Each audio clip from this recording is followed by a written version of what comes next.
লেবাননের প্রতিরোধ গোষ্ঠী গত ২৪ ঘন্টায় ইসরায়েলি বাহিনীর বিরুদ্ধে ১০০টিরও বেশি সামরিক অভিযান চালানোর দাবি করেছে। শুক্রবার গোষ্ঠীটির মিডিয়া শাখায় বিবৃতিতে জানায়, ইসরায়েলি বাহিনীর বিরুদ্ধে ধারাবাহিক হামলার সংখ্যা ১০৩-এ পৌঁছেছে। দর্শক, যে ইসরায়েল লেবাননের প্রতিরোধ গোষ্ঠীকে দুর্বল ভেবেছিল, তাদের হাতে এখন নাস্তানাবুদ হচ্ছে।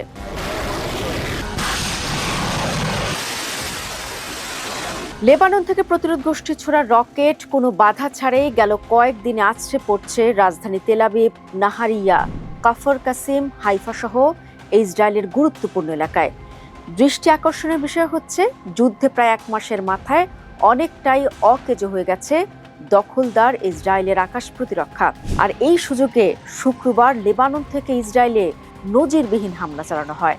গত ২৪ ঘন্টায় ইসরায়েলি সামরিক বাহিনীর সঙ্গে সরাসরি সম্মুখ যুদ্ধে এক ইসরায়েলি সেনা নিহত এবং একটি মার্কাভা ট্যাঙ্ক ধ্বংস করার দাবি করেছে লেবাননের সশস্ত্র গোষ্ঠীটি। জানা গেছে, ইসরায়েলের উত্তরাঞ্চলে ব্যাপক রকেট হামলা চালানো হয়েছে, যার ফলে আপার গ্যালিলি অঞ্চলের মিতলা বসতিতে সাইরেন বেজে ওঠে। ইসরায়েলি সূত্রগুলো জানিয়েছে, লেবানন থেকে বিপুল সংখ্যক রকেট নিক্ষেপ করা হয়েছে। একই সঙ্গে ইসরায়েলের সামরিক স্থাপনাগুলোর উপর লক্ষ্যভিত্তিক হামলা জোরদার করেছে লেবাননের প্রতিরোধ গোষ্ঠীটি। লেবাননের গোষ্ঠীটি দাবি করেছে, অ্যাক্রি শহরের পূর্বে এলিয়াকিম ও টিফন ঘাঁটি এবং হাইফা শহরের জেভিয়ার ডিফেন্স ঘাঁটিতে নির্ভুলভাবে ক্ষেপণাস্ত্র হামলা চালানো হয়েছে। এছাড়া আরও একটি ইসরায়েলি মার্কাভা ট্যাঙ্ক ধ্বংস করার কথাও জানানো হয়েছে। শুধু কি তাই, ইসরায়েলি সেনাদের সীমান্ত এলাকায় দাঁত ভাঙা জবাব দিয়েছে লেবাননের প্রতিরোধ গোষ্ঠীটি। এর ফলে সীমান্তবর্তী এলাকাগুলোতেও সংঘর্ষের তীব্র আকার ধারণ করেছে। দক্ষিণ লেবাননের হাইসিবাত ও কান্তারা উচ্চভূমির মধ্যবর্তী স্থানে আরেকটি মার্কাভা ট্যাঙ্কে ক্ষেপণাস্ত্র হামলা চালানোর দাবি করা হয়। একই সঙ্গে নাকোরা এলাকায় ইসরায়েলি সেনাদের সঙ্গে কাছাকাছি দূরত্বে সরাসরি সংঘর্ষ এবং ড্রোন হামলার ঘটনা ঘটেছে বলেও জানানো হয়েছে।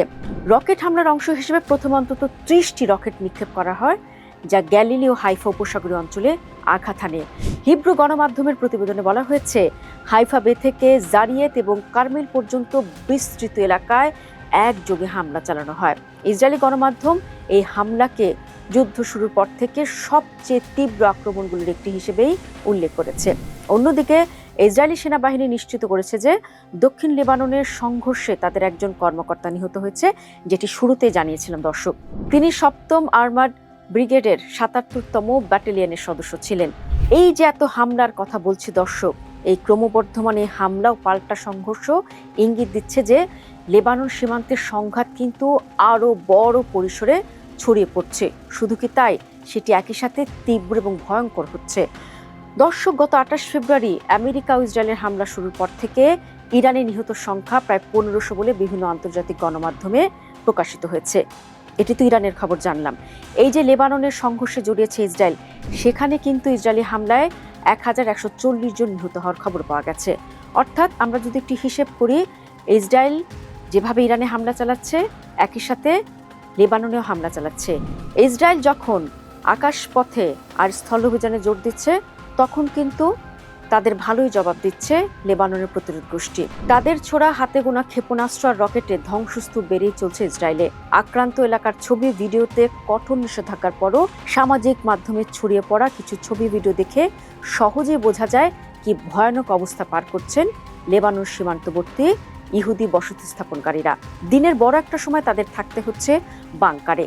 আবার ইসরায়েলে বসবাসকারী ইহুদিদের বড় একটি অংশ ইতোমধ্যে হারিয়েছেন বাড়িঘর।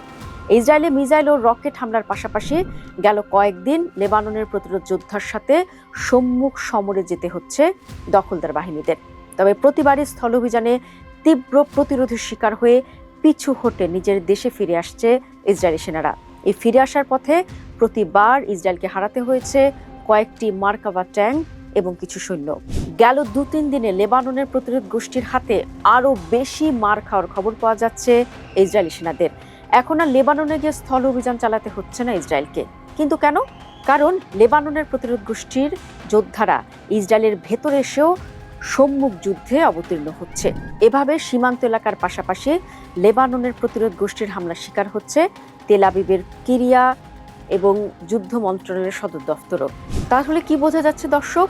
যতই দিন গড়াচ্ছে ততই তীব্র হচ্ছে লেবাননের প্রতিরোধ গোষ্ঠীর অভিযান। দর্শক, আপনাদের জানিয়ে রাখি, লেবাননের প্রতিরোধ গোষ্ঠীর টানা আক্রমণে এরই মধ্যে দিশেহারা ইসরায়েলের প্রতিরক্ষা বাহিনী আইডিএফ। এরই মধ্যে উত্তরের সীমান্তে চাপ বাড়তে থাকা ইসরায়েলি বাহিনী অতিরিক্ত সেনা মোতায়েনের অনুরোধ করেছে বলে বিভিন্ন সূত্র জানিয়েছে। তবে আর গত কয়েক বছর ধরে টানা যুদ্ধ করতে করতে ক্লান্ত হয়ে পড়েছে ইসরায়েলি সেনারা। এই কারণে লেবানন সীমান্তে ইসরায়েলি সরকারের রণকৌশল নিয়ে খোদ ইসরায়েলের ভেতরেই প্রশ্ন উঠতে শুরু করেছে। দেশটির সেনাপ্রধান সামরিক বাহিনীতে ফ্যাটিগ বা ক্লান্তি নিয়ে সতর্কবার্তা দিয়েছেন। দীর্ঘমেয়াদী সংঘাতের ফলে সৈন্যদের মানসিক ও শারীরিক সক্ষমতা কমে যাওয়া নিয়ে গভীর উদ্বেগ প্রকাশ করেছেন তিনি। সামরিক বিশেষজ্ঞদের মধ্যে দক্ষিণ লেবাননের বিশাল অংশ দখল বা স্থল অভিযান চালানো ইসরায়েলের জন্য অত্যন্ত ব্যয়বহুল হতে পারে। একদিকে গাজা ও পশ্চিম তীরের পরিস্থিতি, অন্যদিকে লেবাননের প্রতিরোধ গোষ্ঠীর সঙ্গে সীমান্ত যুদ্ধ, সব মিলিয়ে ইসরায়েলি সামরিক বাহিনী এখন চরম চাপের মুখে। ইরানের সঙ্গে যুদ্ধ সামলাতেই হিমশিম খাচ্ছে ইসরায়েল। এর মধ্যে আবার লেবাননের প্রতিরোধ গোষ্ঠী। কয় ফ্রন্টে যুদ্ধ করবে নেতানিয়াহুর যোদ্ধারা? হতাশার ক্লান্তি তো তাদের উপর ভর করবেই। দর্শক, সবশেষ একটি কথাই বলতে চাই, 24 ঘন্টায় 103টি হামলার দাবি নিঃসন্দেহে লেবাননের প্রতিরোধ গোষ্ঠী ও ইসরায়েল সংঘাতের একটি নতুন দিকে নিয়ে যাচ্ছে। এটি শুধু একটি সামরিক ঘটনা নয়, বরং এটি একটি কৌশলগত বার্তা যা পুরো মধ্যপ্রাচ্যের শক্তির ভারসাম্যকে প্রভাবিত করতে পারে।